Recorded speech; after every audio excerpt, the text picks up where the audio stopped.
This program is brought to you by Ignite TV. Now you're in command. Visit Rogers.com for more details.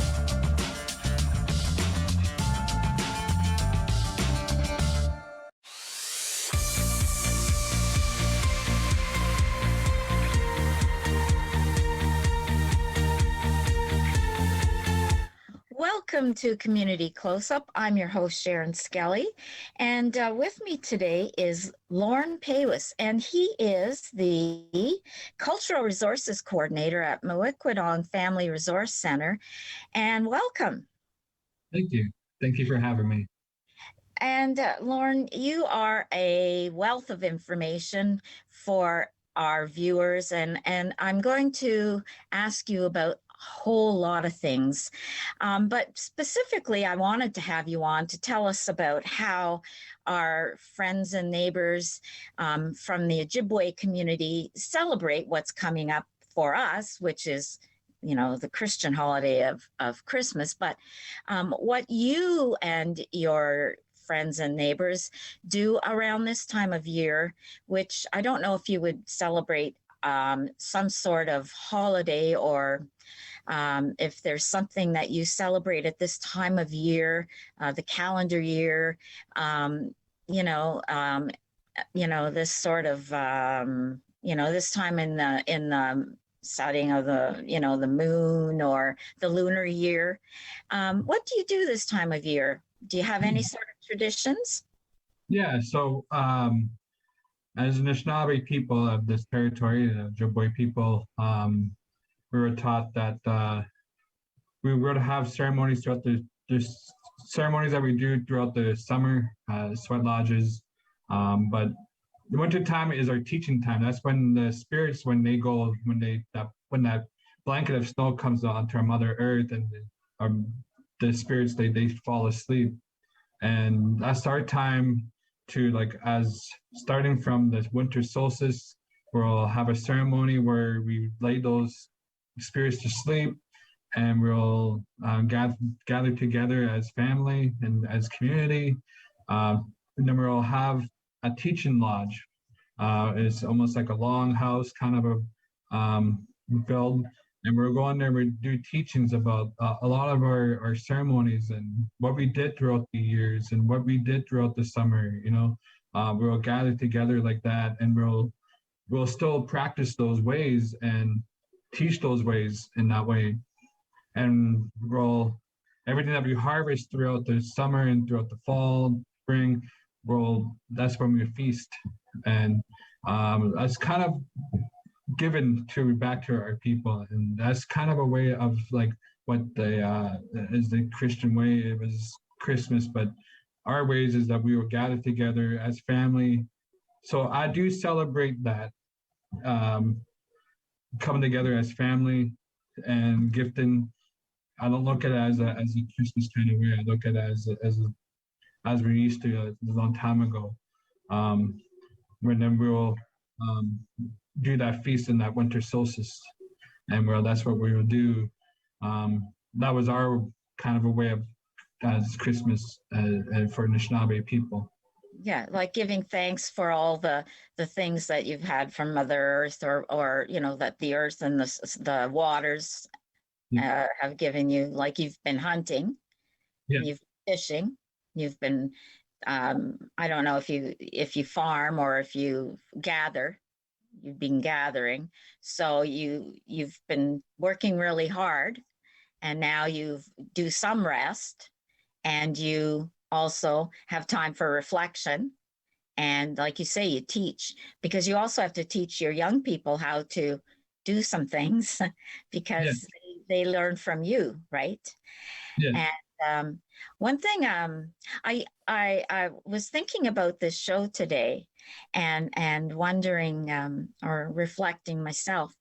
I was a nurse, and I worked in several First Nations communities, and I'm familiar with the Cree First Nations, the James Bay Cree. And I often remembered how they're so family. Family is it's family. And family doesn't have to be blood. It could be whoever you bring in and is your family. And like you said, like right now, it's families gathering together and doing all the sorts of things. Mhm. And the tent that you said, they're either a longhouse or a tent, Mhm. is what they gather in. Yeah. Mhm. Where would they be doing this? Like right now, if where's your family's roots? My roots comes from Wasauksing First Nation, which is up in Parry Sound, Oh Jervis yes. Bay. Um, that's where my family resided. But a lot of my family we can trace back to over to Minnesota area. That's where Oh, Anishinaabe people are originally from, is Minnesota, when we used to migrate around the lakes.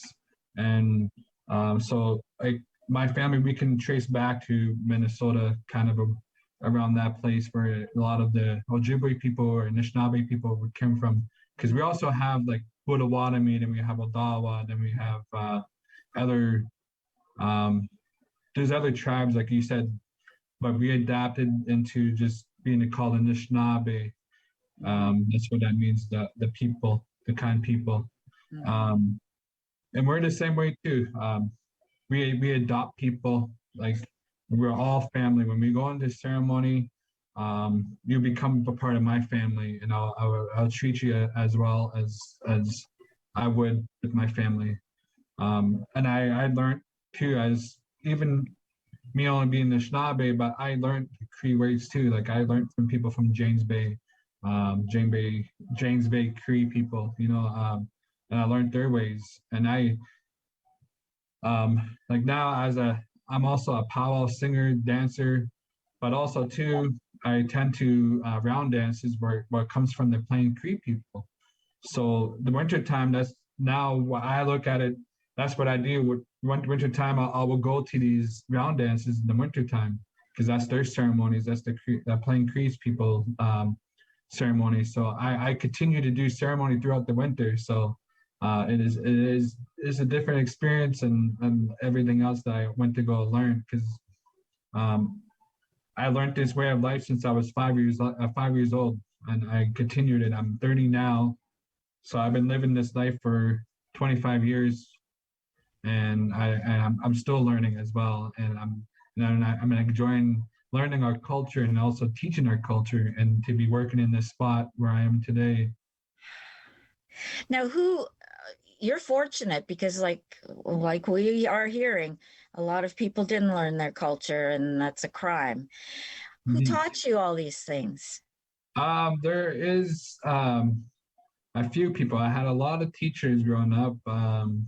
Some have passed away recently and not too long ago, but one of them was on my home reserve. His name is John Rice, and he taught me how to sing on a big powwow drum.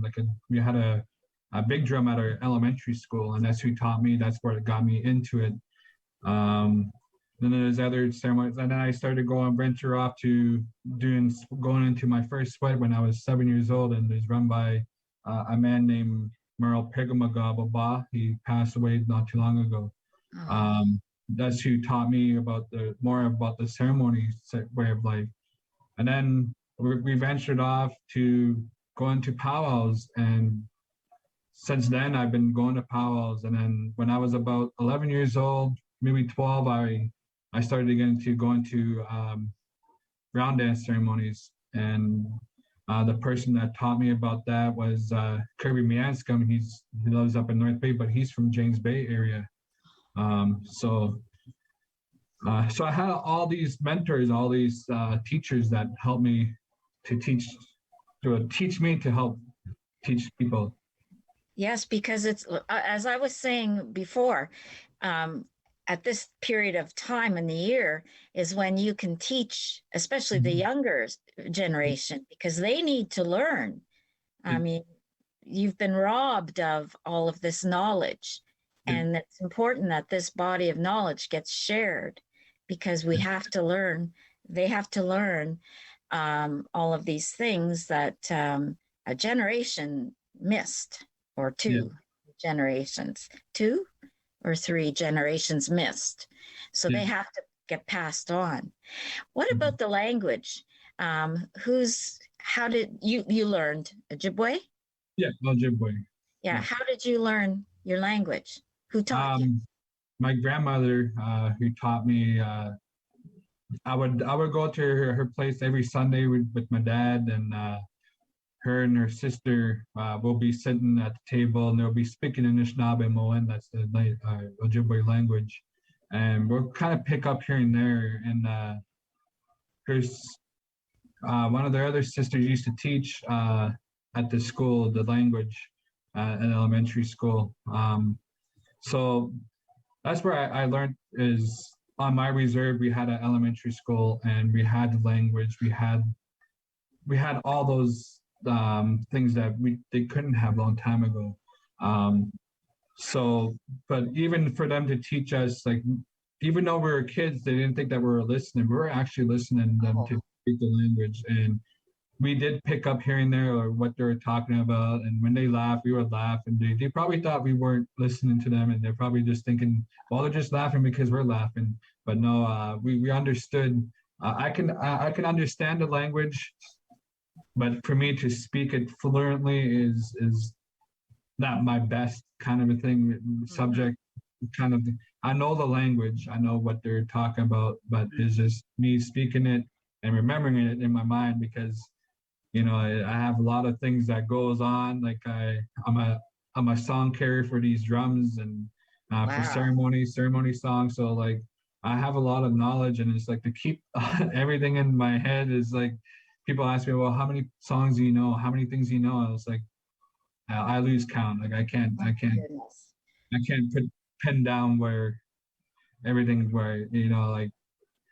But again, yeah. So like my grandmother and my great auntie, they would speak the Anishinaabe Moan every Sunday when we go over for breakfast or dinner.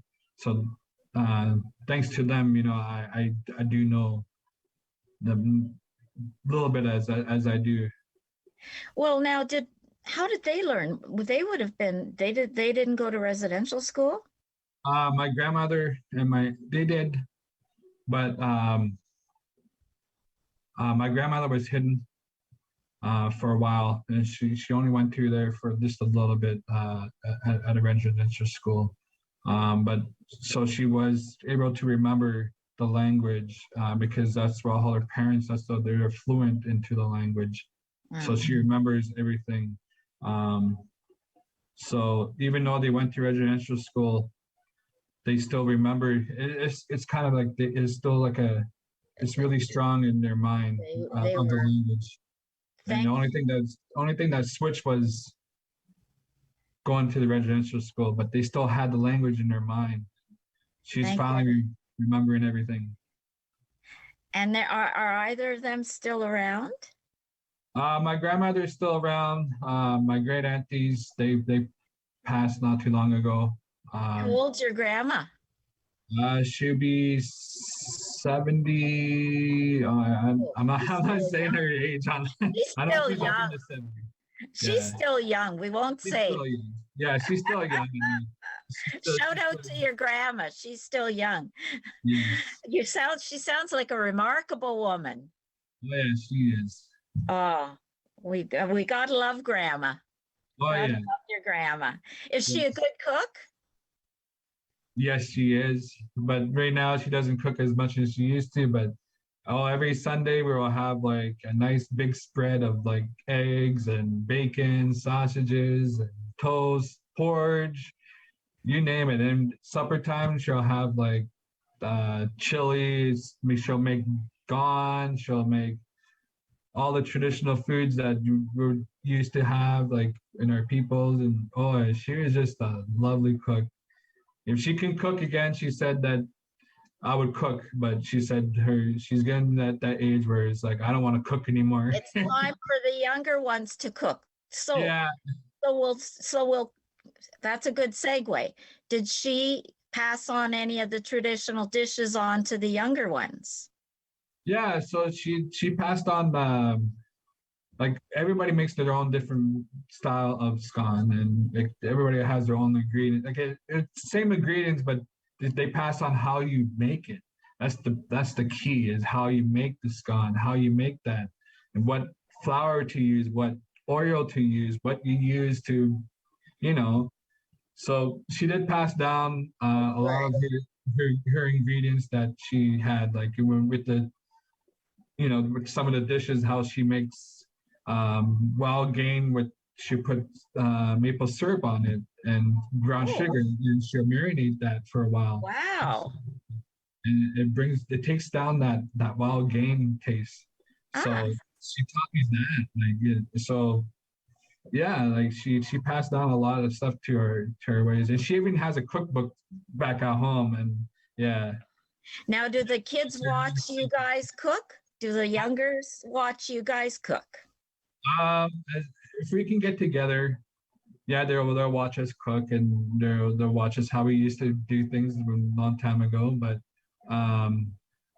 yeah, it's Oh, this is yeah, she doesn't want to give away her cookbook yet, so she's well, I wouldn't say she should. It's her cookbook. She's still young. She's still young. So tell me, we got the food covered. So the language, you guys are learning the language. This is good. This is good. But it shouldn't have been this way, really. It shouldn't have been this way. So tell me about you do the dancing, the round dancing, and you drum. You said you drum. yeah. So I'm actually one of the I compose powwow songs. I compose round dance songs. Um, and the drum group that I sing with now, recent, is the drum group is called Crazy Spirit. We reside from Walpole Island, Ontario, but now the lead singer. He's from Mount Pleasant. He lives in Mount Pleasant now. So I go to travel to the United States as well for powwows, and I've been asked to go. Yeah, and so yeah, I compose songs, and I'm a men's traditional dancer. So I carry a lot of sacred items. So like with the eagle feathers, and dance with the regalia, and yeah, I've been doing that. I've been dancing since I was 11, but also to singing since I was 5. So yeah. So are you teaching as this, like this downtime? Are you teaching the younger children this? Yeah, I used to, before I had this job, I used to teach in Saugeen, the drumming. I had drum nights once a week. And then I had powwow dancing once a evening as well. So I was teaching dancing and singing to the young ones in Saugeen. And I 'Cause had it's really had it for important. it is important to and I try to teach not as strict as I was taught. Like I was taught really strict, where the teachers were, some of my teachers, they were saying like, if you're not gonna listen, if you're gonna not behave, you can leave. Oh yeah, So yeah. so I'm not doing that. Like I teach them, and it's like, okay, just show me the respect, and I'll show you my respect. If you don't want to be here, I don't want to be here, kind of a thing, right? Yeah. So Different style. Yeah. different style. So yeah, but I'm not as strict as when I teach. Like, when the kids, like, I understand nowadays we have technology, so it's like you can actually look up how to dance power online now. And it's, Yeah. Yeah. But it's nicer to do it in person. yeah. Throughout this pandemic, it was kind of hard to, like, everything shut down. Like even like us doing programming and to go and teach. So I was kind of like, what do I do now? Because that's all I know. That's all I've been doing. It's like my whole life is teaching and going to powwows and stuff like that. And this whole pandemic thing is to stop that. And I'm like, what do I do now? Like, so I was able to get this opportunity back in September to work here at Mawikwadong, and I'm trying to roll the ball into getting, like, to teach nights, like drumming and teaching dancing and bringing the culture, everything I know, back into full force kind of a thing, as best as I can, even though we still have restrictions and stuff like that. So I'm just trying to ease my way to get back into teaching that again. So your role then at the center is exactly what you just said, getting the culture out to your community, teaching the kids about dance and drumming and the food and all of that stuff and the language. And do they teach the language in the schools in Owen Sound? As far as I know, they do. Yes, they do. They They, yeah, at the high schools and the elementary schools, they have native language courses. Like for the kids that are Aboriginal. Indigenous, yeah. Do you know Mindy Gill? Mindy. I think so. Yeah, she's she does the education liaison over at Saugeen. Oh, yeah. She was saying that they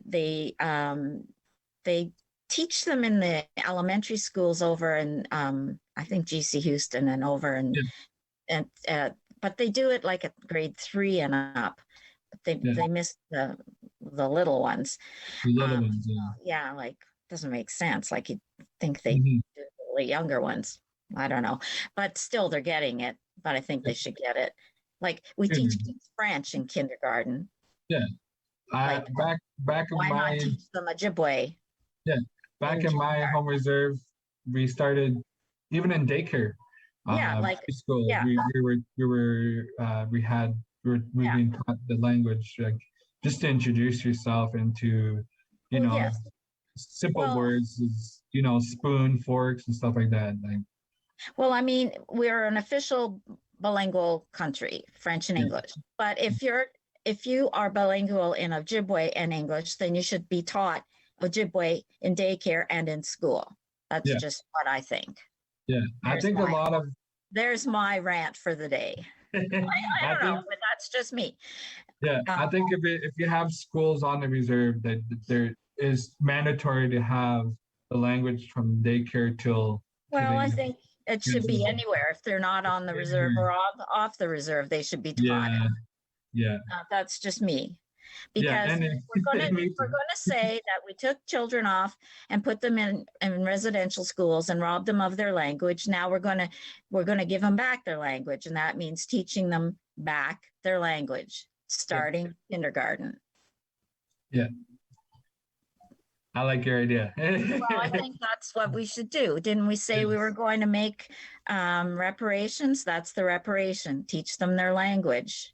Yeah. Right? So that's how we do it. We teach them their language. So that's the solution, according to me. But, you know, it's a simple one. Yeah. It doesn't take a lot of, you know, thought, but, you know. So is there anything that we as a community can do to help the Muikwinong Family Resource Center? Seeing as it's the holiday season, and, you know, I know that this is a Christian holiday, but there are people that celebrate Christmas that belong to the Muikwinong Family Resource Center. Is there anything that you need help with this season? Do you know? Not, as far as I know, we're already doing like a Christmas dinner for people to take home and all that stuff. So I'm just new into this center too as well. So like I'm learning the ropes and everything to what we do in Muikwinong. Like when I was growing up, not knowing a lot of the Friendship centers, what they were in. All I know, there were Friendship centers. I used to go to youth group there, so I thought it was just like a youth group place. But no, there's other programs, other things that a Friendship center is. They're from cradle to age 101 or whatever age. Oh yeah. And I know that they welcome everybody. Like we welcome everyone. It doesn't matter what you believe in. Indigenous, non-Indigenous. If you have Indigenous family members, you're welcome. Like with my programming, I'm not excluding if you're Indigenous or not. That's right. All is welcome. I think it's a good idea, because the more knowledge you have about the culture, the more, I think the more acceptance you have, and the more, the less conflict you have in the country as a whole, the less racism you experience, outside. I think it just, it was more peace, Mhm. just more peace. Yeah, Um, I'm also like I'm half Anishinaabe or Ojibwe, but I'm also half Irish. My dad's full Native and my mom's full white. So I grew up kind of being in the middle of everything. So like I had my cousins, like my Indigenous cousins, telling me that I shouldn't be learning the culture. I should be white. I should be not living on the reserve because of my mom. Why do you want to get into this country hair because you're white? But then I'll go to my non-native side family and they say, well, how come you have your long hair? You're a girl, you're just a dirty Indian, and all this stuff, right? I the grew up with terrible that thing. racism. I grew up racism between the native and the non-native family members. So, but that what drove me to continue to into the culture because it's something that I love, and I had a lot of respect from a lot of people that taught me and that I went to ceremonies with, and now they're coming to me asking me for help, like, hey, I need help. So never take like I grew up with the racism, with long hair. Like my hair is long, like it goes down right Oh, past I love it. Oh, my belt, like so I am a advocate for us young, like for the men and the boys to grow their hair, because I grew my hair, I only cut my hair twice in my life, and then when I was 10 years old and when I was 20. So now, but I haven't cut my hair yet, so I beat that 10-year cycle. So, but yeah, so I grew up in both sides of my family being racist to my upbringing. So I'm well known to help people with that when that happens. I go to schools and I speak about long hair. I go to schools to speak about about the racism between native and non-natives. Like how it is. how Like to deal with it. how to Yeah. deal with this. Well, thank you for joining me here on the show. And I'd love to have you back on because we could talk about a lot of stuff. And you've done your family proud. Your grandmother must be really proud of you because you've done some amazing things. And I think the community should really be happy to have you here at the Family Resource Center because, we can learn a lot from what you have to offer. So thank you very much for joining us here on Community Close-Up, and have a really great winter solstice celebration. And join us here again on Community Close-Up. And remember, COVID isn't over yet, so wash your hands, social distance, get vaccinated if it's something you want to do. You really should, but it's up to you. I know I have, and it's just my choice. And join us and watch some Rogers programming. It's all there online or on. Call the Rogers TV viewer response line, email us, or connect with us on social media.